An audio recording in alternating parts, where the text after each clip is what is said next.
नमस्कार। आज हम जानेंगे 29वें श्लोक का अर्थ। इस प्रकार कर्मासक्त मनुष्यों की और सांख्य योगी की स्थिति का भेद बतलाकर अब आत्म तत्व को पूर्णतया समझाने वाले महापुरुष के लिए यह प्रेरणा की जाती है कि वह कर्मासक्त अज्ञानी मनुष्यों को विचलित न करे। श्लोक 29। प्रकृतेर्गुणसम्मूढाः सज्जन्ते गुणकर्मसु तान् कृत्स्नविदो मंदान् कृत्स्नविन्न विचालयेत्। श्लोक का अर्थ। प्रकृति के गुणों से अत्यंत मोहित हुए मनुष्य गुणों में और कर्मों में आसक्त रहते हैं। उन पूर्णतया न समझने वाले मंदबुद्धि अज्ञानियों को पूर्णतया जानने वाला ज्ञानी विचलित न करे।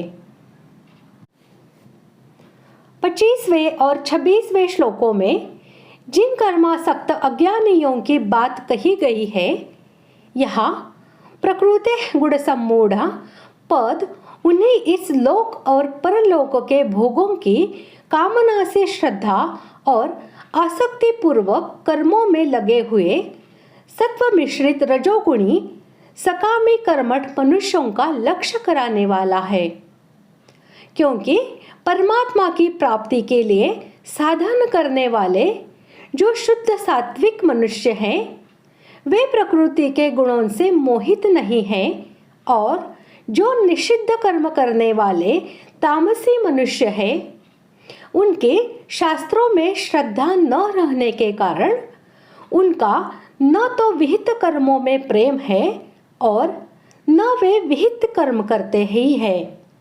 इसलिए उन तामसी मनुष्यों को कर्मों से विचलित न करने के लिए कहना नहीं बनता, बल्कि उनसे तो शास्त्रों में श्रद्धा करवाकर निषिद्ध कर्म छुड़वाने और विहित कर्म करवाने की आवश्यकता होती है, तथा वे सकाम मनुष्य गुणों में और कर्मों में आसक्त रहते हैं।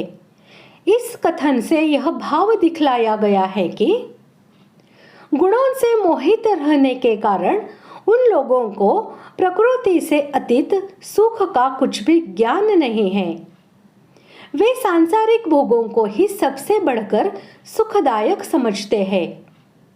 इसीलिए वे गुणों के कार्य रूप भोगों में और उन भोगों की प्राप्ति के उपायभूत कर्मों में ही लगे रहते हैं। वे उन गुणों के बंधन से छूटने की इच्छा या चेष्टा करते ही नहीं। तान पद के सहित अकृत्स्नविदः और मंदान, इन तीनों पदों से यह भाव दिखलाया गया है कि उपर्युक्त श्रेणी के सकाम मनुष्य यथार्थ तत्व के न समझने पर भी शास्त्रोक्त कर्मों में और उनके फल में श्रद्धा रखने वाले होने के कारण किसी अंश में तो समझते ही हैं।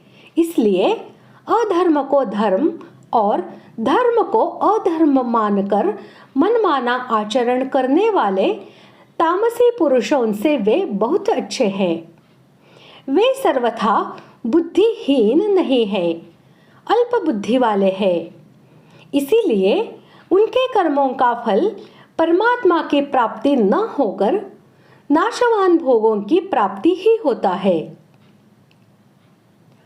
पूर्वोक्त प्रकार से गुण विभाग और कर्म विभाग के तत्वों को पूर्णतया समझकर परमात्मा के स्वरूप को पूर्णतया यथार्थ जान लेने वाले ज्ञानी महापुरुष का वाचक यहाँ कृत्स्नविद पद है, और वह उन अज्ञानियों को विचलित न करे। इस कथन से भगवान ने यह भाव दिखलाया है कि कर्मों में लगे हुए अधिकारी सकाम मनुष्यों को कर्म अत्यंत ही परिश्रम साध्य है, कर्मों में रखा ही क्या है, यह जगत मिथ्या है, कर्म मात्र ही बंधन के हेतु है, ऐसा उपदेश देकर शास्त्र विहित कर्मों से हटाना या उनमें उनकी श्रद्धा और रुचि कम कर देना उचित नहीं है, क्योंकि ऐसा करने से उनके पतन की संभावना है। इसीलिए शास्त्रविहित कर्मों में, उनका विधान करने वाले शास्त्रों में और उनके फल में उन लोगों के विश्वास को स्थिर रखते हुए ही उन्हें यथार्थ तत्व समझाना चाहिए। साथ ही उन्हें ममता, आसक्ति और फलेच्छा का त्याग करके श्रद्धा, धैर्य और उत्साहपूर्वक सात्विक कर्म या सात्विक त्याग करने की रीति बतलानी चाहिए, जिससे वे अनायासी उस तत्व को भली भांति समझ सके। इस प्रकार आज हमने 29वें श्लोक का अर्थ जान लिया है। अगले भाग में जानते हैं श्लोक 30 का अर्थ। धन्यवाद।